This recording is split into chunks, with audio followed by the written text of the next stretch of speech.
윤석열 대통령이 외신과의 인터뷰에서 100년 전 일로 일본이 무릎 꿇고 용서를 구해야 한다는 생각은 받아들일 수 없다고 했습니다. 미국 워싱턴은 잠시 뒤 윤 대통령 도착을 앞두고 태극기와 성조기가 함께 개양됐습니다. 현지 연결합니다. 돈봉투 의혹의 중심에 있는 송영길 전 민주당 대표가 조기 귀국하며 사과했습니다. 당 내부에서는 이재명 대표 책임론이 더 강해지는 분위기입니다. 원달러 환율이 연고점을 또 경신했습니다. 이달 안에 1,350원을 넘길 거란 우려도 나옵니다. 마약 사범에게 필요한 반성문 등을 대필해주는 업체가 성행하고 있습니다. 마약 사범 10명 중 4명이 집행유예로 풀려나는데 일조했다는 지적도 나옵니다. 마약 사범을 만나봤습니다. 김포 골드라인에 전세버스 8대가 투입됐지만 김포 시민들은 오늘도 열차를 수차례 보내도 만원 열차에 올랐습니다. 음주운전 사고 시 가해자가 피해 가정 자녀의 양육비를 책임져야 한다는 목소리가 나옵니다. 미국은 이미 시행 중인데 우리 국회도 법안이 발의된 상태입니다. 집 밖으로 나오지 않고 지내는 은둔 청년이 서울에만 13만 명에 달하는 것으로 추정됐습니다.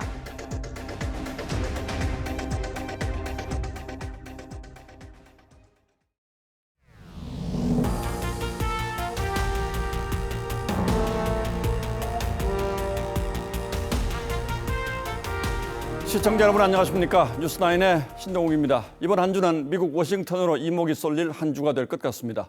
윤석열 대통령이 5박 7일간의 미 국빈 방문을 위해서 오늘 오후 출국했습니다. 그리고 잠시 뒤 워싱턴에 도착한 뒤로는 한미 관계 새로운 좌표 설정을 위한 일정들이 빼곡히 잡혀 있습니다. 특히 주목되는 일정은 정상회담과 미 상하원 합동의회 연설입니다. 여기서 나올 메시지가 앞으로 상당 기간 우리 안보는 물론 경제 문제에까지 영향을 미칠 가능성이 높은 만큼 이번 주는 저희 역시 워싱턴의 취재망을 집중적으로 가동하겠습니다. 대통령실을 출입하는 홍현주 기자가 먼저 워싱턴에 도착해 있습니다. 자, 홍 기자, 아직 대통령 전용기는 도착 전일 텐데 백악관 앞에 가 있군요. 네, 백악관 앞에 미리 나왔습니다. 지금 제 뒤에 보시는 것처럼 이곳 백악관 바로 맞은편 앞 도로에는 성조기와 태극기가 걸려 있습니다.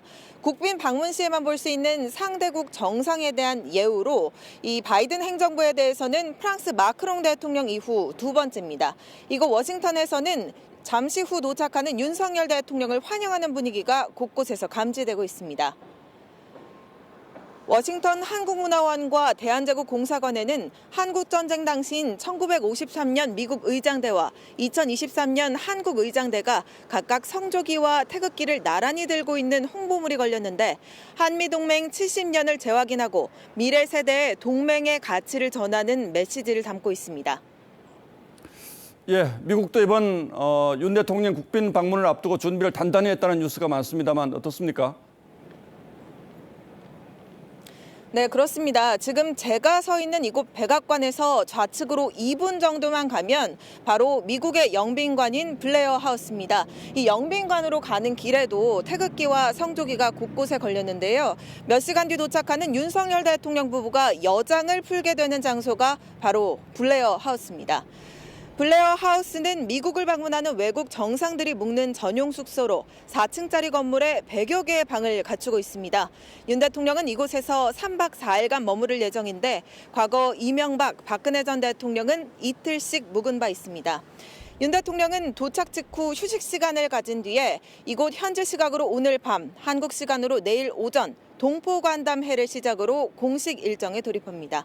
워싱턴에서 TV조선 홍윤주입니다.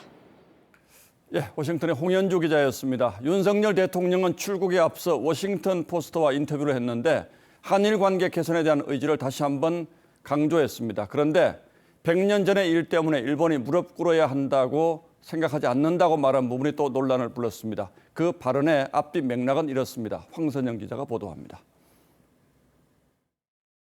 윤석열 대통령은 한일 관계 개선에 대해 한국 안보 불안이 너무 긴급해 일본과의 협력을 미룰 수 없었다고 강조했습니다.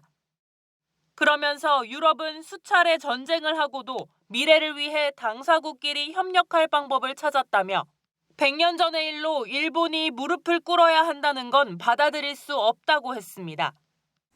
강제징용 해법과 관련해 일본의 사과를 요구하는 야권의 주장을 염두에 둔 발언으로 보입니다. 과거는 직시하고 기억해야 됩니다. 그러나 과거에 발목이 잡혀서는 안 됩니다. 한일 관계도 이제 과거를 넘어서야 합니다. 윤 대통령은 결단이 필요한 문제라며 설득을 위해 최선을 다했다고도 했습니다. 하지만 야권에선 비난이 쏟아졌습니다. 대한민국 대통령의 발언인가라고 의심이 될 정도로 도저히 이해할 수 없는 발언입니다. 윤 대통령은 또 우크라이나 지원 문제에 대해선 다양한 지원을 하는 게 맞다면서도 무엇을 어떻게 지원할 것이냐는 우리나라와 교정국 간 직간접 관계를 고려하지 않을 수 없다고 했습니다. 인도적 지원만 고집하기 어려울 수 있다고 한 로이터 통신 인터뷰에 러시아가 반발하자 발언 수위를 낮춘 것으로 해석됩니다. TV조선 황선영입니다. 대통령의 방문에는 경제인들도 대거 동행했습니다. 이재용 삼성전자 회장과 최태원 SK 회장 등 122명의 기업인이 포함돼 사상 최대 규모의 경제 사절단이라는 표현도 나왔습니다. 우리 재계가 처한 현실이 그만큼 엄중하고 미국과 풀어야 할 과제가 그만큼 많다는 뜻이기도 합니다. 공교롭게도 대통령이 떠나는 날 우리 반도체 기업을 향한 미국 정부의 압박성 발언도 알려졌습니다. 어떤 내용인지 장혁수 기자가 전하겠습니다. 반도체 패권을 놓고 경쟁을 벌이는 미국과 중국. 최근 중국은 미국 반도체 기업인 마이크론이 자국 안보를 해칠 위험이 있다는 이유로 조사를 벌이고 있습니다. 中国有关部门依据法律法规对影响或者可能影响国家安全的网络产品进行网络安全审查. 이를 지켜보던 미국 정부가 우리 반도체 기업을 압박했습니다. 영국 파이낸셜 타임즈는 백악관이 마이크론의 중국 판매 금지로 부족해지는 부분을 한국 반도체 기업이 채우는 일이 없게 해달라고 요청했다고 보도했습니다. 마이크론과 삼성전자, SK하이닉스가 메모리 반도체 시장을 장악하고 있는 상황에서 우리 기업들의 부담이 커질 수밖에 없습니다. 공교롭게도 우리 기업들은 오늘 최대 규모의 경제 사절단을 꾸려 미국으로 갔습니다. 태양광, 방위산업, 우주산업 등에 대한 수출 논의는 물론 미국과 갈등을 빚는 반도체법과 자동차 보조금 문제를 해결하러 간 건데 과제가 하나 더 늘어난 셈입니다. 방산이나 원자로 수출 문제 이런 거는 좀 의제를 통해서 좀 협의가 될 수 있는 그런 여지가 있으니까. 수출 부진에서 벗어나 경제 활로를 찾기 위해 미국을 찾은 K기업들. 급변하는 국제사회에 대한 대응이라는 큰 숙제를 어떻게 풀어나갈지 주목됩니다. TV조선 장혁수입니다. 대통령 출국과 비슷한 시간 민주당 전당대회 돈봉투 사건의 핵심 인물인 송영길 전 대표가 프랑스에서 귀국했습니다. 인천공항에는 수많은 취재진이 몰려서 질문 공세를 퍼부었지만 송 전 대표는 구체적인 사안에 대해서는 더 알아봐야 한다면서 즉답을 피했습니다. 송 전 대표가 귀국함으로써 민주당은 일단 부담을 덜게 됐지만 여전히 대표직을 유지하고 있는 이재명 대표와의 형평성 논란은 피하기 어렵게 됐습니다. 이광희 기자가 인천공항을 다녀왔습니다. 인천국제공항 입국장. 송영길 전 대표가 나오자 지지자들과 반대자들의 고성이 뒤섞여 소란스럽습니다.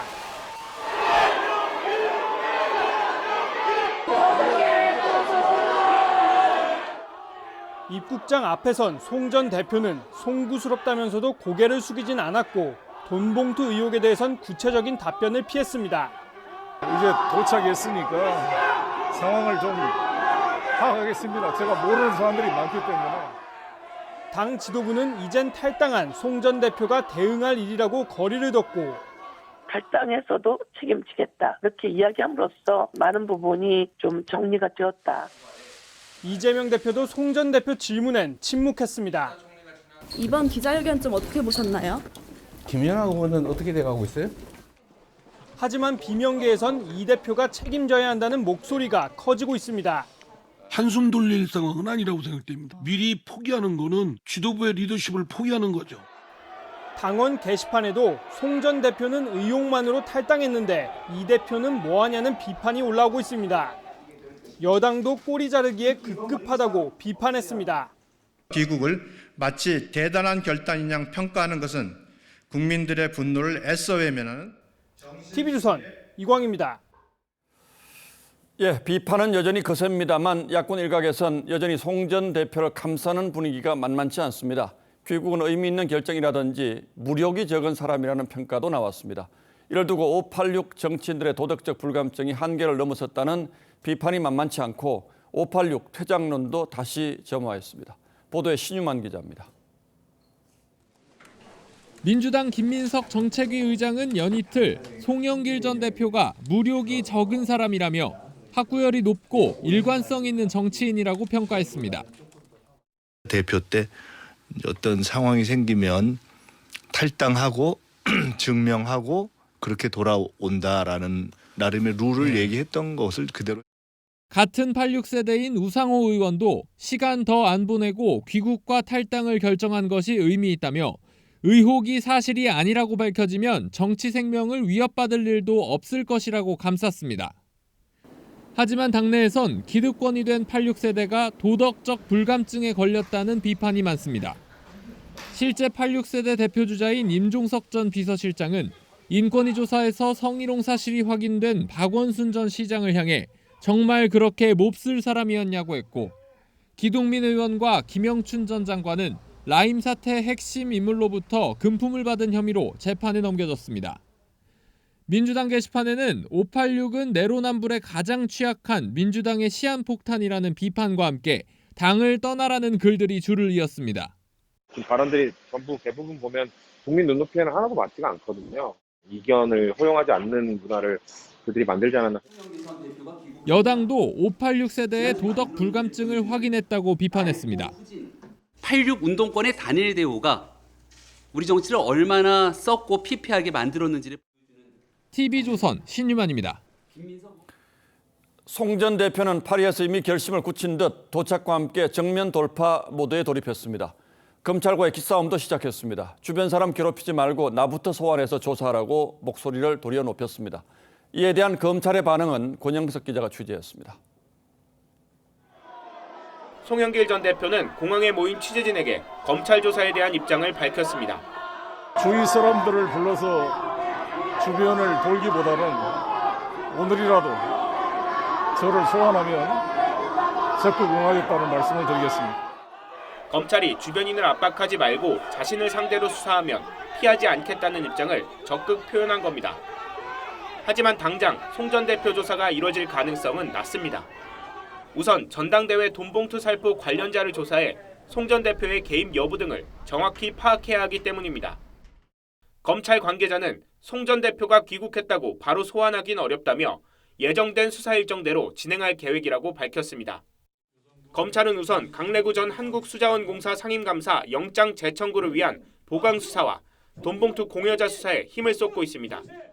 돈봉투를 받은 현역 의원 10여 명과 지역본부장 등 당직자를 특정하기 위해 자금 조성 관여자들도 소환 조사 중입니다. 검찰은 더불어민주당 윤관석, 이성만 의원 등 피의자 9명을 출국 금지 조치하고 압수물 분석이 끝나는 대로 불러 조사할 방침입니다. TV조선 권영석입니다.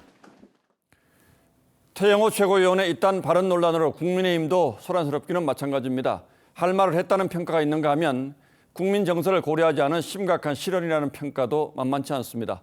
논란이 이어지자 국민의힘이 결국 다음 주 윤리위를 소집해 징계 여부를 논의하기로 했습니다.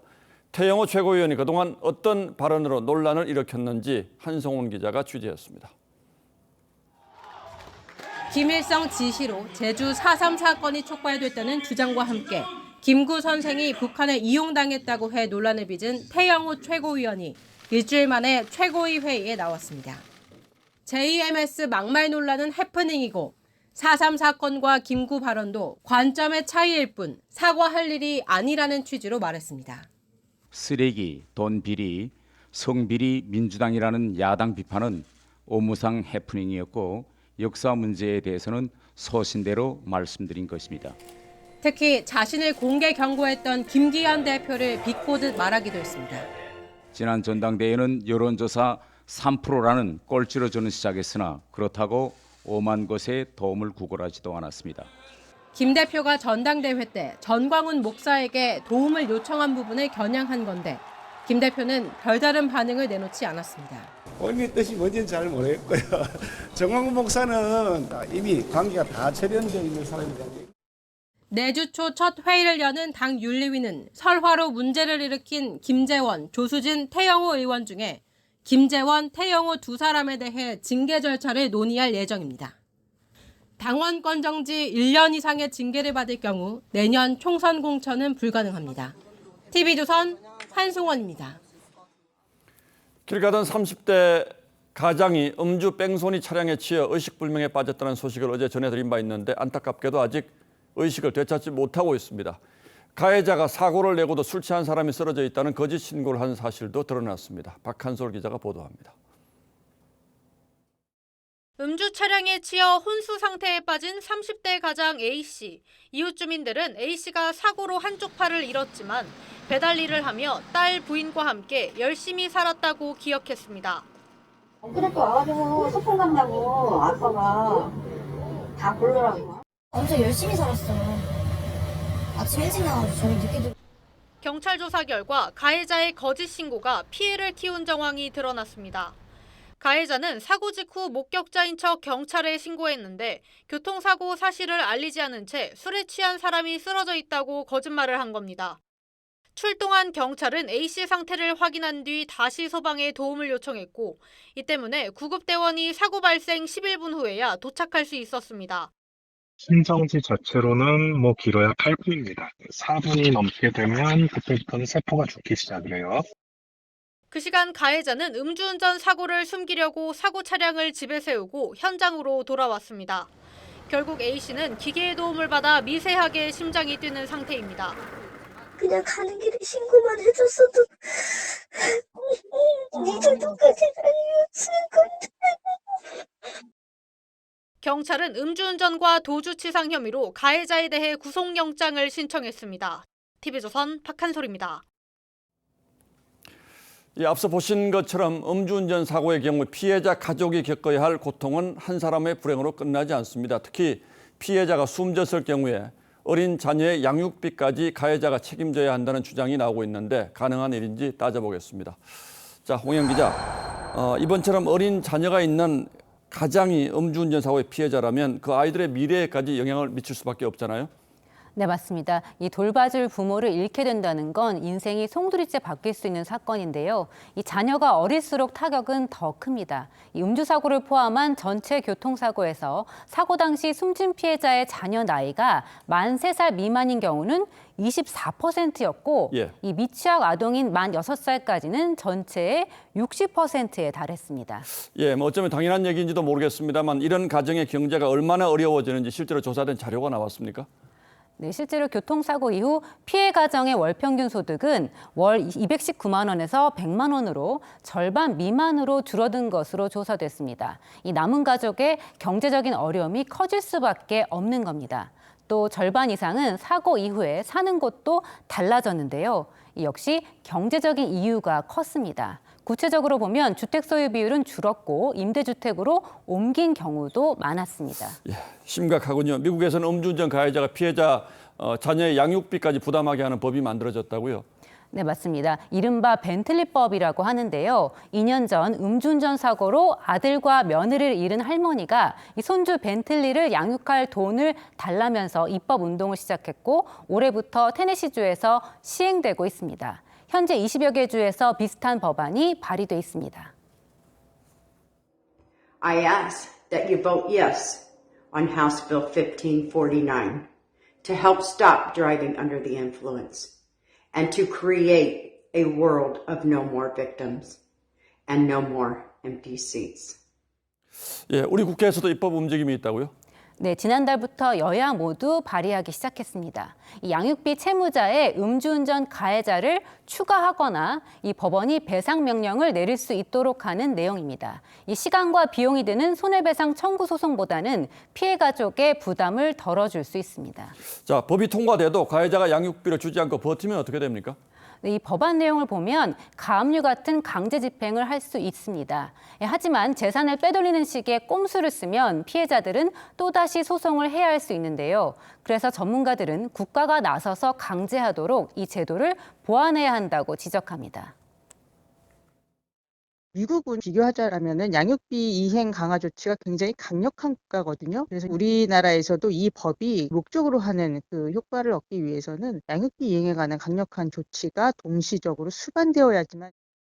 그래야겠죠. 그리고 이런 강력한 법이 음주운전을 예방하는 효과도 있을 수 있겠군요. 홍영 기자 잘 들었습니다.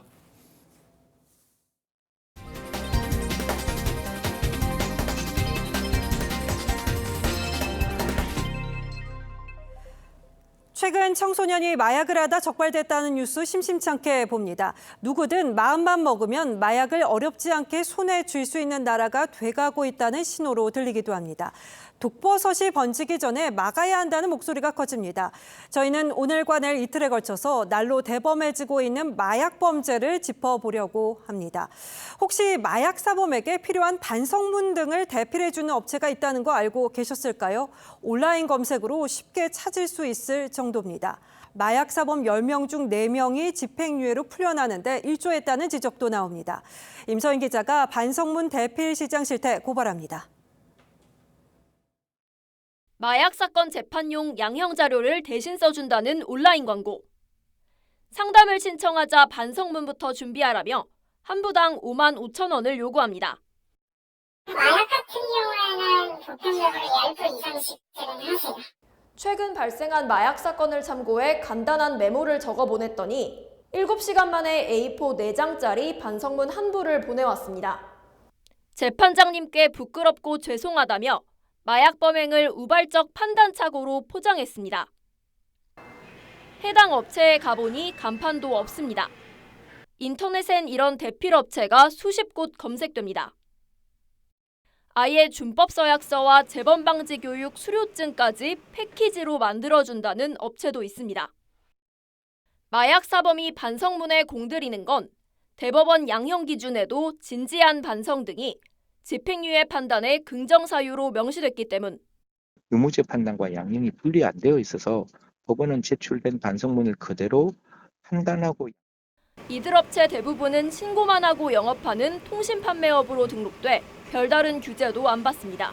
문서 서류 작성 품목으로 돼 있긴 해요. 진지한 반성이라며 대필 반성문을 내는 일부 마약사범. 법원의 보다 냉철한 판단이 필요해 보입니다. TV조선 임서인입니다. 이렇게 마약 범죄가 확산되는 데는 마약 사범에 대한 솜방망이 처벌이 원인이라는 지적 적지 않습니다. 최근 마약 초범은 물론이고 재범도 집행유예가 나오는 사례가 적지 않습니다.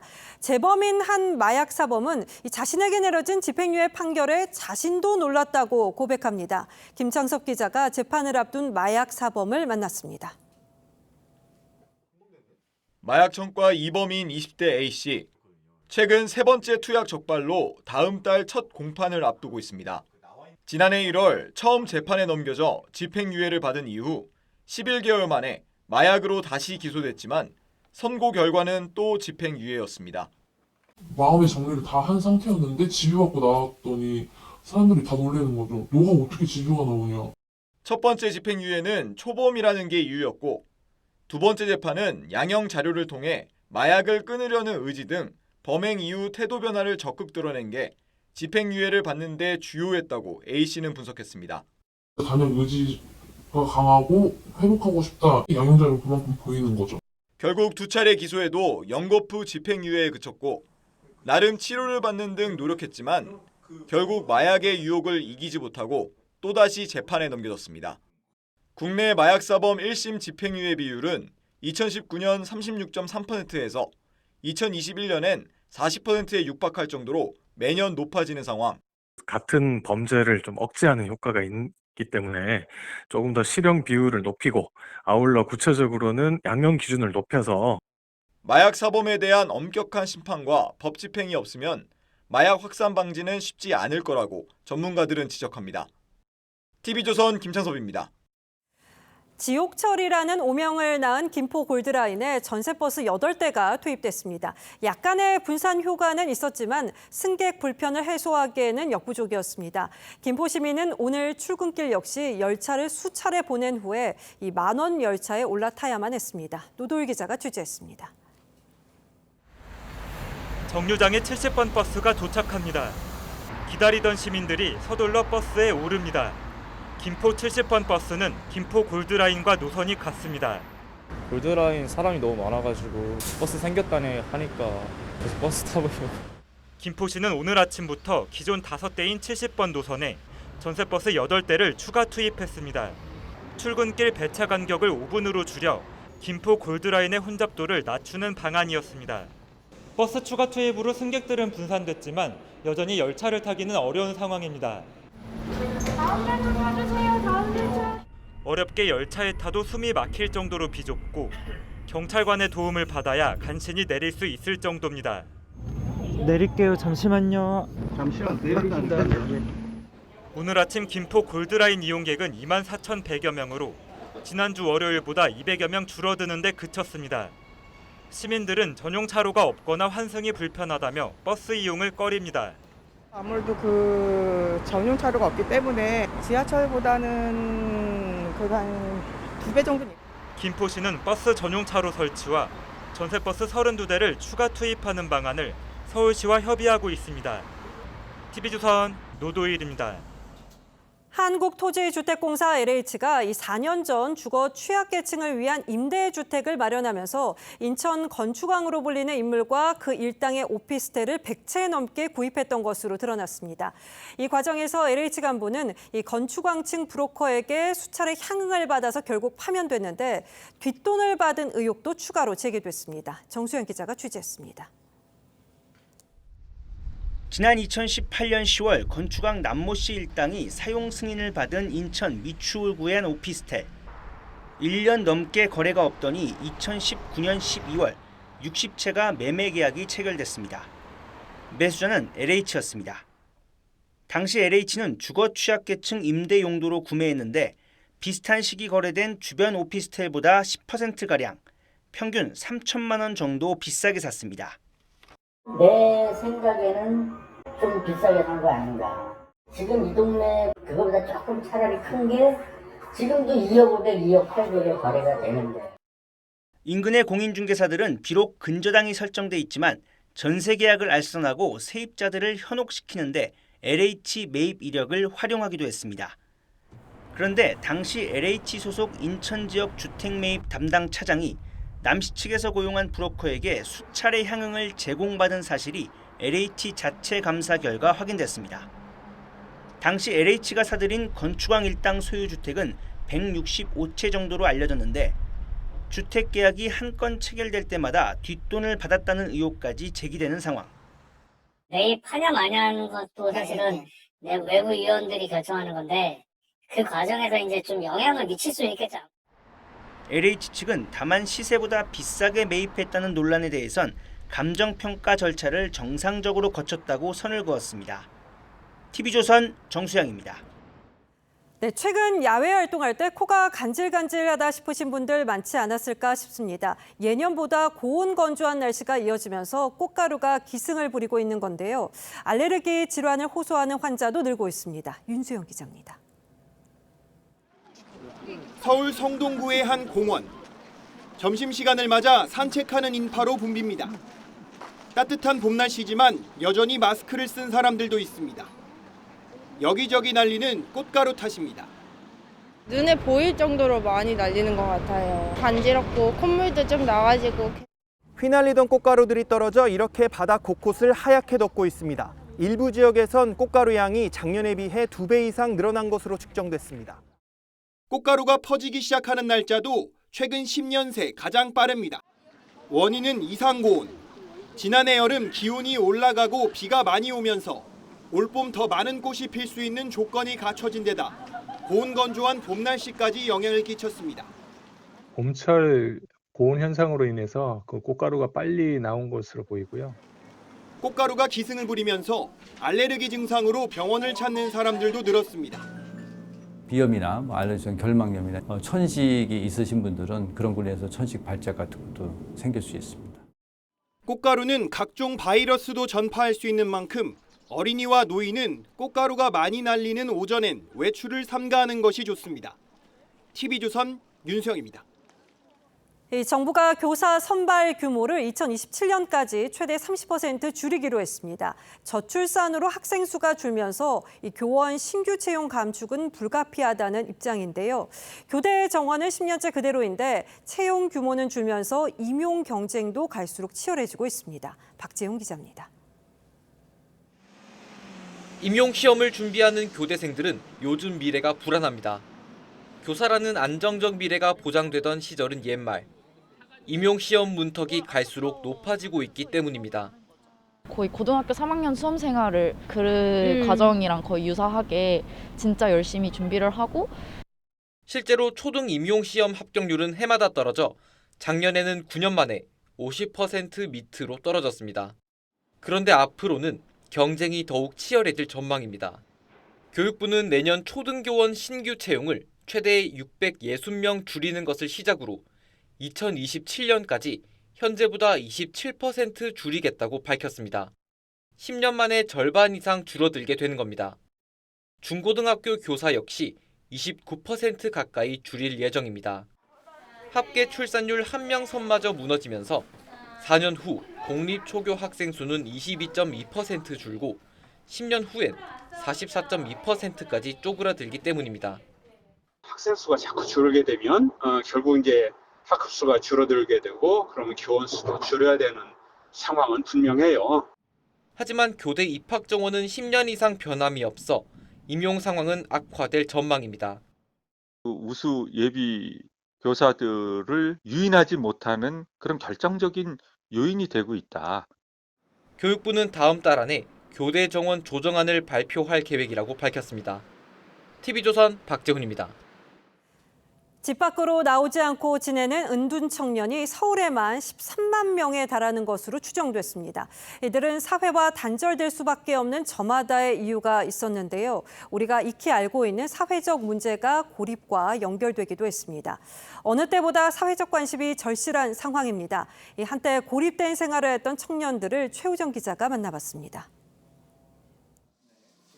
28살 A씨는 고교 2학년 때 자퇴를 한 뒤 9년 동안 은둔 생활을 했습니다. 극심한 성적 스트레스가 이유였습니다. 일어나서요. 밥 먹고 하루에 18시간은 잤어요. 가끔 새벽에 편의점 나가서 뭐 사 먹고 다시 새벽에 잠들고. 우울증에 폭력 성향까지 더해지면서 가족과의 소통이 단절되는 시기도 있었습니다. 내가 이런 짓을 할 수 있다고? 하염없이 눈물만 나오더라고요. 32살 B씨는 고교 졸업 후 4년 정도 집 밖에 나오지 않았습니다. 대학 진학에 실패한 뒤 생긴 대인관계의 두려움 때문입니다. 제 또래 청년들이 무서웠어요. 그들이 무시하진 않을까? 근데 저는 그때 얘기할 말이 없는 거예요. 서울에만 저마다의 이유로 마음을 닫은 고립 은둔 청년들이 13만 명에 달합니다. 이들에게 필요한 건 세상 밖으로 나올 수 있는 용기입니다. 내가 무엇인가를 좀 해보겠다라는 그 마음에서 나오는 그 에너지가 생기는 것이 가장 1차적인 변화라고. 서울시는 고립 은둔 청년의 사회복귀를 위해 공동숙소와 활동 공간을 조성하기로 하고 2025년까지 권역별 설치 기준과 근거, 운영 기능을 수립하기로 했습니다. TV조선 최우정입니다. 중고등학생 자녀 두신 부모님은 잘 아실 겁니다. 입학 전에 교복 공동 구매가 활발하죠. 한창 돈 들어갈 때 많은 시기다 보니까 한 푼이라도 아끼기 위해서 함께 구매에 나서는 건데요. 광주 지역 교복값이 전국 평균보다 6만 원 정도 비싸서 학부모 사이에서 볼멘 소리가 나왔습니다. 업체 간 담합행위로 드러났습니다. 이승훈 기자입니다. 검찰 수사관이 광주광역시의 한 교복 판매점을 압수수색합니다. 각종 서류 더미를 살피던 중 업체들 간 납품 학교를 미리 나눈 문서를 찾아냅니다. 광주시 내 교복업체 45곳이 교복 공동구매 입찰에서 담합했다는 증거입니다. 이들은 서로 온라인 메신저를 통해 낙찰 예정료와 일명 들러리 업체 그리고 가격까지 정하고 낙찰을 받았습니다. 실제로 입찰 금액을 1,000원에서 2,000원 차이로 제출하는 수법으로 낙찰 금액을 높였습니다. 이들이 2021년부터 지금까지 담합한 규모는 147개 학교 161억 원에 이릅니다. 교복 업체 간 담합으로 학부모 학생들은 전국 평균 교복값보다 6만 원 비싸게 교복을 사야 했습니다. 단합이 돼가지고 그렇게 올렸다고 생각하니까 좀 억울한데요. 터무니없이 비싸니까 그게 조금 안 좋았거든요. 적발된 업체들은 입찰 담합으로 챙긴 이익이 얼마 안 된다고 항변합니다. 거품하게 땄어도 나라에서 책정해주는 가격 밑으로 다 땄기 때문에 그래도 이익이 별로 없어요. 검찰은 교복 판매업자 63살 A씨 등 31명을 불구속 기소하고 전국에서 담합이 의심되는 정황이 있다면서 교육부와 공정거래위원회에 수사 결과를 통보하고 과징금 부과, 수사 의뢰 등 재발 방지 대책도 요구할 방침입니다. TV조선 이송훈입니다. 이 고물가 행진 속에 안 오른 거 없다지만 옷 한 벌 사러 나갔다가 가격표 보고 놀란 분들 많으실 겁니다. 옷값이 10여년 만에 가장 큰 폭으로 올랐다는데요. 왜 유독 옷값이 크게 오른 건지 장윤정 기자가 알아봤습니다. 서울의 한 백화점 행사장. 색깔을 비교하며 봄옷을 골라보고 선글라스도 써봅니다.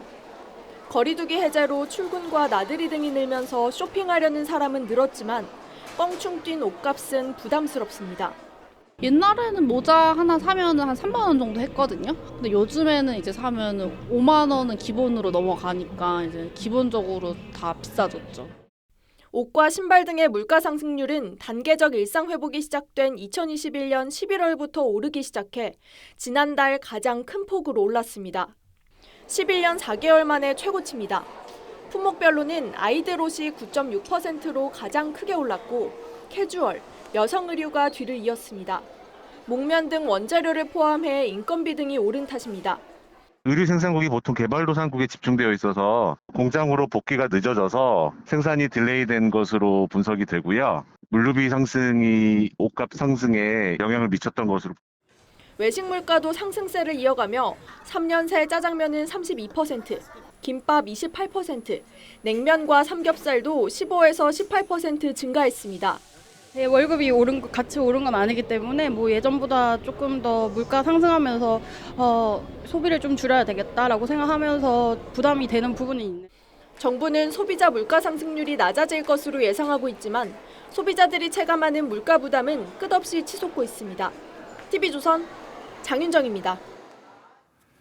미국 달러가 전 세계적으로 약세를 보이고 있는데 이상한 건 우리 원화 역시 힘을 쓰지 못하고 있다는 사실입니다.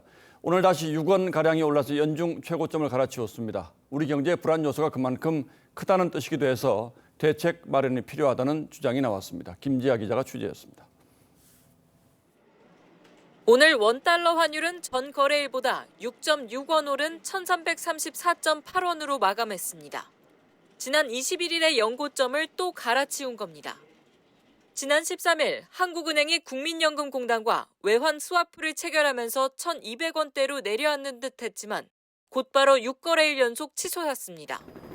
수출 부진과 무역 적자 장기화, 러시아, 중국의 지정학적 우려 등이 커진 데 이어 외국인 배당 송금 수요까지 더해진 탓입니다. 당장 환율을 안정시킬 뾰족한 대책이 없는 만큼 시장에선 양국이 미리 정해진 환율로 외화를 빌려 쓰는 통화 스와프와 같은 대비책이 필요하다는 목소리가 나오지만 대비해서 총알 비슷한 그 한미 스왑을 뒤 백그라운드를 갖고 있다라고 하면 환율의 어떤 상승 심리 이런 것들을 꺾는데도 사실은 좀 기여할 수 있는 부분들이 있겠죠. 한국은행은 통화 스와프에 대해선 선을 긋고 있습니다. 외환 보유고도 4,250억 불 넘게 남아 있고 어느 정도 변화가 있던 저는 우리 스스로가 예전처럼 너무 불안해할 필요는 없는. 시장에선 이달 안에 원달러 환율이 1,350원을 넘어설 수 있다는 우려까지 나옵니다. 이번 주 미국의 경제 성장률과 3월 개인 소비 지출 물가 발표 내용에 따라 통화 스와프를 둘러싼 갑론을 박은 한층 더 치열해질 전망입니다. TV조선 김자입니다. 한 나라의 돈이 힘을 쓰지 못하는 데는 복합적인 이유가 있고 또 시사하는 바도 적지 않습니다. 일시적인 현상이라면 다행이겠습니다만 최근 나오고 있는 여러 가지 경제 지표들 종합해서 보면 안심하기 어려운 상황입니다. 송무빈 기자가 전문가들의 의견을 들어봤습니다. 미국 플로리다주의 한 마트. 마트 주인 알파노 씨가 체감한 지난해 시장은 변동의 연속이었습니다. Over the course of the years, there's been plenty of ups and downs. Markets have changed constantly and some spending habits may have changed a little bit. 하지만 최근 상황은 많이 달라졌습니다. 시카고 옵션 거래소가 집계하는 변동성 지수는 나날이 떨어져 매일 최저점을 갈아치우고 있습니다. 지난 19일에는 16.46을 나타내 지난해 1월 초 S&P 500 지수가 사상 최고치를 기록한 이후 가장 낮은 수준까지 떨어졌습니다. 하지만 유독 원달러 환율은 험지를 걷고 있습니다. 주요 34개국 통화의 환율을 비교해봤더니 우리 원화의 가치가 가장 많이 떨어진 걸로 나타났습니다. 경상수지와 함께 재정수지마저 적자를 기록하는 쌍둥이 적자 상황이 원화 가치를 끌어내리고 있다는 분석입니다. 경상수지는 이제 적자 자체로 위험하다. 부채가 늘어나니까 신뢰도가 낮아지면서 자본 유출이 이에 따라 우리 경제의 기초 체력이 급속도로 허약해지고 있다는 경고음이 커지는 상황. 금리 인상이 끝났다는 그런 시각이 확산이 되면서 경제 펀더멘털에 대한 우려, 환율 시장의 변화까지 좀 이어지는 게 아닌가. 경제 체온 저하의 만성화를 막을 대응책이 시급하다는 지적입니다. TV조선 송무빈입니다. 민주당이 이번 주에 간호법을 강행 처리하기로 하면서 파장이 커지고 있습니다. 당장 의사협회를 비롯한 13개 의료단체들이 전면 파업을 예고하면서 의료 대란으로 번질 수도 있는 분위기인데요. 오늘 국회에서는 이 문제로 충돌도 벌어졌습니다. 보도에 고희동 기자입니다.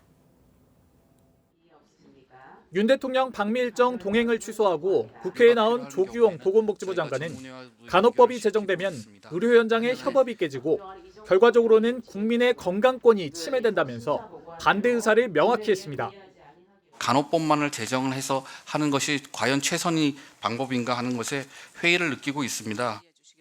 야당이 윤 대통령의 대선 공약 파기라고 주장하자 조 장관은 최종 공약은 아니라고 선을 그었습니다. 찰떡같이 약속을 하셨는데 이제 와서 공약이 아니다, 지킬 수 없다라고 말을 하며 정부에서 각 당의 공약 여부를 확인할 수 있는 것은 선관위에 등록되는지 여부를 확인하는 수밖에 없지 않겠습니까? 여당의 핵심 쟁점인 간호법의 지역사회 문구를 빼고 간호사 처우 개선 방안을 추가한 중재안을 제시했지만 간호사협회가 거부했고 야당도 오는 27일 본회의에서 원안을 강행 처리하겠다는 입장을 재확인했습니다. 다 협조하지는 않지만 그래도 어느 정도 수긍할 수 있는 그런 좋은 안들이 좀 조속히. 여당과 합의는 물론 정부에도 충분한 시간을 준 법안인 만큼 이번엔 반드시 처리하겠습니다. 의료협회와 간호조무사협회를 비롯한 13개 의료단체는 야당이 간호법 통과를 강행할 경우 총파업에 나서겠다고 밝힌 바 있습니다. 여당은 의료 대란을 감안해 내일 의원총회에서 대통령 거부권 행사 건의를 논의하기로 했습니다. TV조선 고유동입니다. 아프리카 수단에서 일어난 군벌 간 무력 충돌이 열흘째에 접어들면서 수단에서는 지금 목숨을 건 탈출 행렬이 이어지고 있습니다.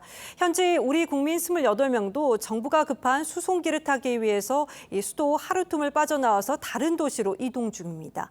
보도에 변지영 기자입니다. 수단에 머물고 있는 우리 교민 28명이 집결했던 한국 대사관을 떠나 약 600km 이상 떨어진 지역으로 이동 중인 것으로 알려졌습니다. 홍해 연안 항구 도시 포트 수단으로 추정되는데 이곳에서 1시간가량 수속을 거쳐 수단을 벗어날 것으로 전해졌습니다. 우리 수송기는 이미 이동해 대기 중인 것으로 보입니다. 지난 15일 군부 간 교전이 발생하자 정부는 교민 전원 대피를 위해 공군 수송기를 급파했고 하늘의 주유소로 불리는 공중급유 수송기 시그너스와 충무공 이순신 함도 추가로 투입했습니다. 수단에서 물과 전기 공급이 열흘째 끊기면서 프랑스와 독일, 요르단, 이집트 등 세계 각국은 자국민 구출 작전에 만전을 기하고 있습니다. بعدين انتقلنا إلى بيت صاحبتي وكان الوضع كتير تحت القصف كان يعني خلاص كنا متحضرين حالنا إن نموت يعني بأي لحظة. 당장 먹을 음식 구하는 것조차 어려워지면서 현지인들도 인접국으로 목숨 건 탈출을 감행하고 있습니다. يعني ما كان في صراحة ما كان في بساط ما كان في كده الناس كانت متحركة برجولة شايلة شنطة ومتحركة. 일부는 무사히 국경을 넘었지만 휴전 협상 무산으로 충돌이 다시 격화되면서 수단 내 상황은 더 악화하고 있습니다. 프랑스인들이 탄 차량이 공격받는가 하면 이집트 외교관 한 명은 총상을 입었습니다. TV조선 변재영입니다. 인어공주와 백설공주, 피터팬 등 디즈니 만화가 영화로 만들어지고 있죠. 이 주인공이 흑인이나 유색 인종으로 바뀌어졌고 또 역사 속 인물 클레오파트라 역에는 흑인이 캐스팅되기도 했습니다. 제작사는 다양성 차원이라는 입장인데 이 백인이나 아시아인이 흑인으로 연기되는 블랙워싱 논란이 확산되고 있습니다. 이정민 기자입니다. 인간이 되려고 목소리를 두 다리와 맞바꾼 인어공주. 네버랜드에서 온 피터팬과 팅커벨. 나무 인형 피노키오에게 생명을 불어넣은 요정. 눈처럼 흰 피부의 백설공주까지. 올해 탄생 100주년이 된 디즈니가 최근 제작한 자사 만화 원작의 영화 주인공들입니다. 모두 흑인이거나 어두운 피부의 유색인종인데 이를 두고 블랙워싱 논란이 확산되고 있습니다. The Little Mermaid? Black? Leave these characters. If we want to give the public representation, we can create another original. Right? You know, they're the true minority that nobody talks about. Ariel, who had beautiful long red hair, and it was actually one of my favorite movies. 다양성도 좋지만 원작 훼손 지적에 역차별 논란까지 불거지자 디즈니는 인어공주 예고편의 댓글창을 없앴습니다. 넷플릭스의 클레오파트라 다큐도 논란에 기름을 부었습니다. 그리스 혈통의 백인으로 알려진 실존 인물 클레오파트라 실세를 흑인으로 설정한 건 과하다며 이를 비꼬는 패러디가 쏟아졌고 이집트는 넷플릭스를 고발하고 자국 내 서비스 차단을 요청했습니다. 다양성 차원이냐 혹은 원작에 대한 훼손이냐. 콘텐츠 시장에 인종을 둘러싼 새로운 논쟁에 불이 붙었습니다. TV조선 이정민입니다.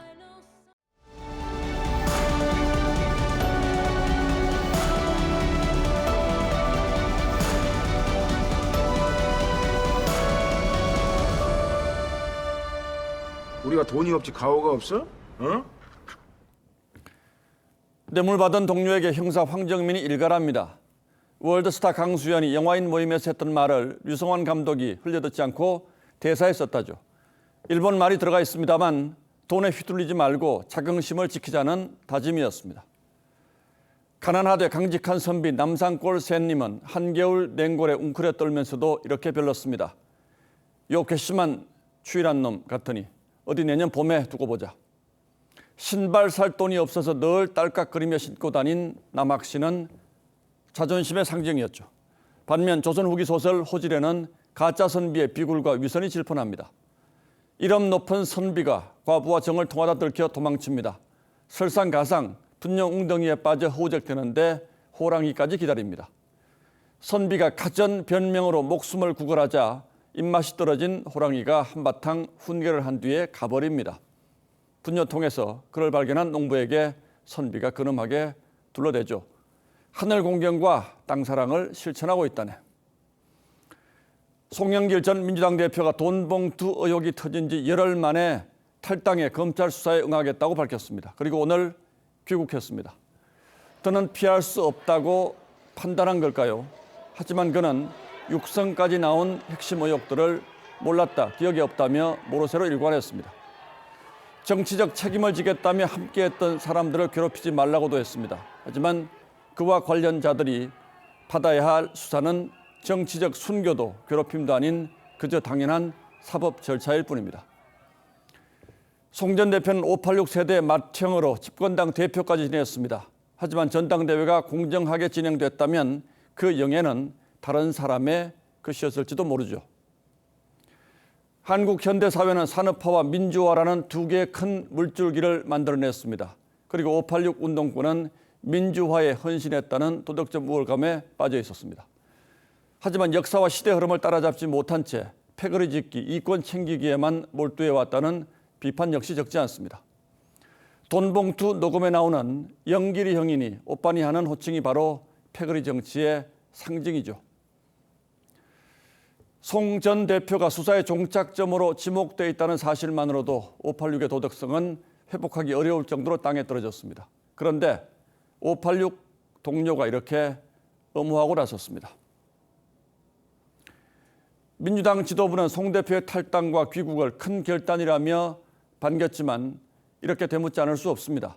큰 결단, 무슨 큰 결단이요? 이럴 게 아니라 당장 의원 전수조사를 통해서 당 차원의 진상 규명에 나서겠다는 의지를 보이는 게 결단이라면 진짜 결단이겠죠. 혹시 이재명 대표는 그냥 두고 돈봉투 의원만 색출하는 게 부담스러워서 그러는 건 아닌지요? 지금 민주당은 한시름 놓았다는 분위기로 보입니다만 전당대회 돈봉투 문제는 송 전 대표의 문제이기 전에 민주당 전체의 문제입니다. 이렇게 꼬리 자르고 안이하게 가다간 결국 시름시름 앓게 될 형국이라는 사실을 당사자들만 모르고 있는 것 같습니다. 4월 24일 앵커의 시선은 저물어 가는 586이었습니다.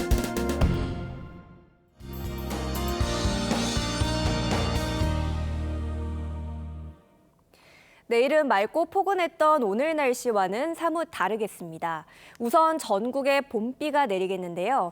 남부 지역은 5에서 30mm, 중부 지역은 더 적겠고요. 서울은 빗방울 정도 떨어지겠습니다. 이렇게 비의 양이 적기 때문에 건조함이 완전히 해소되지는 않겠습니다. 중부 지역은 건조특보가 유지될 가능성이 있고요. 또 옷차림은 평소보다 조금 따뜻하게 하시는 게 좋겠습니다. 비가 내리면서 반짝 쌀쌀하겠는데요. 내일 서울의 낮 기온은 14도에 머물겠고요. 전국적으로 오늘보다 5도 이상 기온이 떨어지겠습니다. 남부 지역은 대구가 12도, 전주는 13도에 머물겠습니다. 모레부터는 다시 기온이 오르겠고요. 주말까지 봄 날씨가 이어지겠습니다. 날씨였습니다. 예, 4월 24일 월요일 뉴스9은 여기서 모두 마치겠습니다. 시청해주신 여러분 고맙습니다.